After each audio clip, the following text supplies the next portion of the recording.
my dear students, I am Deval Rangadia. Welcome to my channel, and I am going to discuss standard 10 chapter number 2 polynomial, chapter number 2. So students, आपने पहले भी standard 9th में polynomial क्या है वो already आपने पढ़ लिए हैं. आज स्टैंडर्ड 10 में पोलिनोमियल आगे डिस्कस करेंगे. सो एक बार स्टैंडर्ड 9 का भी रिवीजन कर लेते हैं, quick revision. So my first question is what is polynomial. What is polynomial. Polynomial क्या है? तो इसके लिए फर्स्ट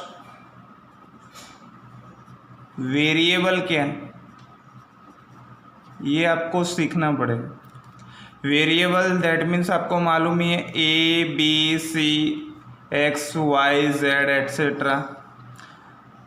तो कोई एक ही वेरिएबल होना चाहिए. मतलब अगर आपने एक्स लिया तो एक्स में, वाई लिया तो वाई में. पोलिनोमियल के लिए कंपलसरी वेरिएबल एक ही होना चाहिए. ये फर्स्ट कंडीशन है पोलिनोमियल बनने के लिए. ठीक है. सेकंड कंडीशन पोलिनोमियल बनने के लिए क्या है? तो उसका पावर मतलब इंडेक्स पावर होल नंबर होना चाहिए. Whole number that means 0 1 2 and so on. First condition is एक ही वेरिएबल होना चाहिए and second condition is compulsory whole number होना चाहिए. क्या? Power of variable. Power of variable compulsory whole number होना चाहिए. Let's take one example. If I say x square minus y plus 5. मैं आपको एक पोलिनोमियल दे रहा हूँ x square minus y plus 5. Here two variable मतलब एक्स एंड वाई दो वेरिएबल है यहाँ पे. तो पोलिनोमियल बनने के लिए क्या कंडीशन है? एक ही वेरिएबल होना चाहिए. मतलब अगर x है तो x में ही होना चाहिए, y है तो y में ही होना चाहिए. यहाँ पे टू वेरिएबल है तो ये पॉसिबल नहीं है. सो ये पोलिनोमियल नहीं होगा. सेकंड एग्जांपल ले लेते हैं. अगर मैं ऐसा बोलो x raise to 3/2 minus x square plus 1, is it polynomial? No. Why? Because the index that is power of x is 3/2 and it is not whole number. Yes or no? Yes. So these two condition ये दोनों condition के लिए polynomial possible नहीं है. सो polynomial के लिए first of all thing, first दोनों variable नहीं चाहिए, एक ही वेरिएबल चाहिए. और पावर मतलब 3/2 1.5 ऐसा नहीं चाहिए, होल नंबर चाहिए. ठीक है, तभी ये पोलिनोमियल पॉसिबल है. Second question, power of polynomial.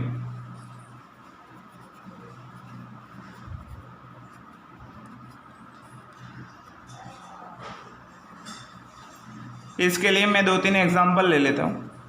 Example से ज़्यादा समझ में आ जाएगा. X cube minus x square plus x minus 1. Second polynomial ले लेता हूँ x square minus x plus 1. Third ले लेता हूँ x plus 1. Yes. So power of polynomial क्या है? तीनों पोलिनोमियल में मैक्सिमम पावर कितना है, वेरिएबल का मैक्सिमम पावर कितना है वो आपको देखना है. फर्स्ट पोलिनोमियल के अंदर x का मैक्सिमम पावर है 3, सेकेंड के अंदर है 2 और थर्ड के अंदर कुछ नहीं, दैट मीन्स 1. सो पोलिनोमियल में, पोलिनोमियल तभी होगा जब वन वेरिएबल होगा. यस और नो? नाउ अगर पोलिनोमियल में मैक्सिमम पावर यहाँ पे देखो तो 3 है, यहाँ पे 2, यहाँ पे 1, तो मैक्सिमम पावर जो होगा, ठीक है, वो हो जाएगा आपका पावर ऑफ पोलिनोमियल. ये रिवीजन करवा रहा हूँ स्टैंडर्ड 9th का. Maximum power of variable is called power of polynomial. यहाँ पे 3 होगा, यहाँ पे हो जाएगा 2, यहाँ पे हो जाएगा 1. अगर पावर ऑफ पोलिनोमियल समझ में आ गया तो टाइप्स ऑफ पोलिनोमियल ऐसे ही समझ में आ जाएगा. What is types of polynomial? तो मेनली 3 टाइप्स जो हमको डिस्कस करना है स्टैंडर्ड 9 और 10th में पोलिनोमियल में। उसमें फर्स्ट टाइप है लीनियर पोलिनोमियल, सेकेंड है क्वाड्रेटिक पोलिनोमियल एंड थर्ड है cubic polynomial. Linear, quadratic and cubic में डिफरेंस क्या है? अगर मैक्सिमम पावर 1 हो तो उसको बोलते हैं linear, maximum power 2 quadratic, maximum power 3 तो उसको क्या बोलते हैं? क्यूबिक। सो यहाँ पे फर्स्ट पोलिनोमियल का टाइप क्या होगा? क्यूबिक पोलिनोमियल, सेकंड का क्वाड्रेटिक एंड थर्ड का लीनियर। सो फर्स्ट पोलिनोमियल कब पॉसिबल होगा? जब वेरिएबल एक ही हो, मतलब x square minus x plus one ऐसा कुछ भी, लेकिन 2 वेरिएबल नहीं होने चाहिए। अगर 2 वेरिएबल है तो पोलिनोमियल पॉसिबल नहीं है। एंड पावर क्या होना चाहिए? Whole number, compulsory it is whole number.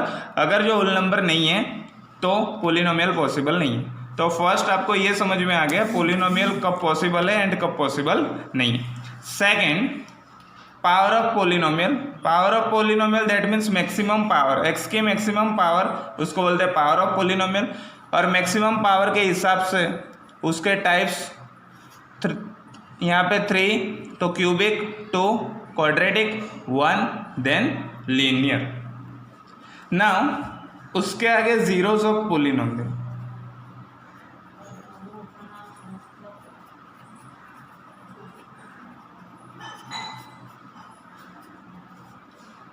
Zeros of polynomial standard 9 में भी आपने जीरोस के बारे में पढ़ा होगा। जीरोस ऑफ पोलिनोमियल क्या है? If I take one polynomial P of x plus 2, तो जीरोस क्या है? सिंपल लैंग्वेज में मैं बोलूँ तो जीरोस मतलब एक्स के ऐसे वैल्यू जो पोलिनोमियल को जीरो कर दे। दैट मीन्स यहाँ पे मैं एक्स की जगह पर अगर -2 लेता हूँ तो -2 + 2 क्या होगा? 0। दैट मीन्स एक्स के ऐसे वैल्यू जो पोलिनोमियल को जीरो कर दें वो होगा पोलिनोमियल का जीरो। दैट मीन्स x + 2 का जीरो क्या होगा? -2। और वो हम कैसे फाइंड करते थे? सपोज मैंने ले लिया 3x + 2, ठीक है, तो वो हम कैसे फाइंड कर देते हैं? इक्वल टू 0 ले लेते हैं, फिर x को सब्जेक्ट -2/3, तो -2/3 is a zeros of polynomial. ये स्टैंडर्ड 9 में हमने ऑलरेडी डिस्कस कर लिया। अब उसके आगे अब स्टैंडर्ड 10 में ग्राफ से आएगा, तो उसके लिए पहले ग्राफ देख लेते हैं। ज़्यादा डिस्कस नहीं करते हुए वीडियो में हम डायरेक्ट मैं ये ट्रिक दिखा रहा हूँ कि अगर लीनियर है, इफ लीनियर पोलिनोमियल, तो उसका ग्राफ कैसे आएगा? लीनियर ही मिलेगा। दैट मीन्स कुछ ऐसा वाला, ऐसे कोई लीनियर ही ग्राफ मिलेगा उसका। अगर क्वाड्रेटिक पोलिनोमियल है तो उसका कर्व ही मिलेगा, मतलब ऐसे टाइप में, या यहाँ पे ऐसे हो सकता है, ठीक। तो क्वाड्रेटिक पोलिनोमियल के लिए 1 मार्क्स का MCQ जो लास्ट टाइम भी बोर्ड के एग्जाम में था, याद रखना है। क्वाड्रेटिक पोलिनोमियल है अगर, तो उसका ग्राफ ऑलवेज पैराबोला आएगा। और अगर वो प्लस में, मतलब ग्रेटर देन 0 एक्स में, ठीक है, समझ में आ रहा है, मतलब x² - x + 1, और मैं दूसरा ऐसा भी लिख सकता हूँ -x² + x - 1, ठीक है।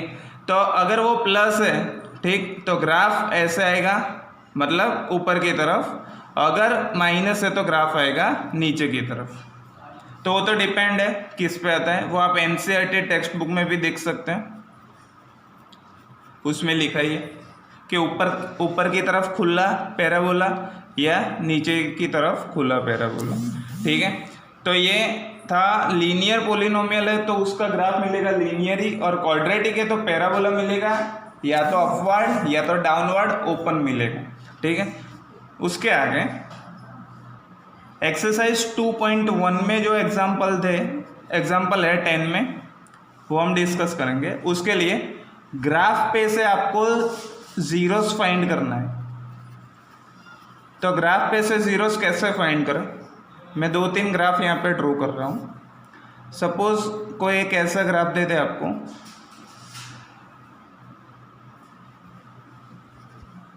ठीक, सेकंड में ऐसा ले लेता हूँ,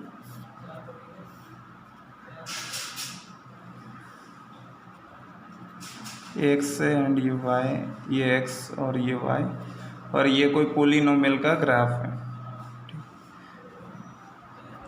तो जीरोस कैसे फाइंड करने, यहाँ पे ध्यान रखो, पोलिनोमियल होगा y is equal to P of x के फॉर्म में, मतलब x में पोलिनोमियल अगर है तो उसके जीरोस ग्राफ पे कैसे फाइंड करें? तो ग्राफ में ये जो ग्राफ है वो x एक्सिस को जितने भी पॉइंट पे इंटरसेक्ट कर रहा है, ये x एक्सिस है, ठीक है, वो, और ग्राफ ये फर्स्ट पॉइंट, ये सेकंड, यहाँ से जाओ फिर यहाँ पे सेकंड और यहाँ पे थर्ड, तो यहाँ पे 3 पॉइंट पे इंटरसेक्ट कर रहा है, तो ये हो जाएगा 3, इसका आंसर मिलेगा 3, जीरोस होगा 3। यहाँ पे एक्स एक्सिस को, ये जो पी ऑफ एक्स का ग्राफ है, ये पी ऑफ एक्स का ग्राफ एक्स एक्सिस को कितने पे, एक ही पॉइंट पे इंटरसेक्ट कर रहा है, मतलब आंसर मिलेगा 1। If I take one more diagram like x axis y axis, ये पी ऑफ एक्स मतलब पोलिनोमियल का ऐसा डायग्राम मैं अगर दे दूं तो इसमें जीरोस क्या हो गए? तो ये पी ऑफ एक्स का मतलब जो भी कर्व है, जो भी लाइन है, वो एक्स एक्सिस को कहीं पे इंटरसेक्ट नहीं कर रही है। अगर कहीं पे इंटरसेक्ट नहीं कर रहे होते तो जीरोस की वैल्यू मिलेगी 0, नंबर ऑफ जीरोस मिलेगा 0। So number of zeros graph पे से कैसे फाइंड करें? तो अगर पोलिनोमियल एक्स के फॉर्म में, फिर से बोल रहा हूँ मैं, अगर पोलिनोमियल एक्स के फॉर्म में, ठीक है, तो एक्स एक्सिस को कोई भी ग्राफ आपको दिया हो तो वो एक्स एक्सिस को जितने भी पॉइंट पे इंटरसेक्ट करे उतने नंबर ऑफ जीरोस आपका आंसर होगा। यहाँ पे 3 पॉइंट पे तो ये 3 होगा नंबर ऑफ जीरोस, यहाँ पे ओनली 1 पॉइंट पे है तो 1 आंसर होगा, और यहाँ पे एक भी पॉइंट पे नहीं है तो नंबर ऑफ जीरोस हो जाएंगे 0। ये 2.1 का फर्स्ट एग्जाम्पल है, उसमें बहुत सारे एग्जाम्पल दिए हैं, ये कंसेप्ट से वो एग्जाम्पल आ जाएगा आपको, ठीक है। और इसके आगे का 2.2 के लिए नेक्स्ट वीडियो देखना मत भूलना। Thank you.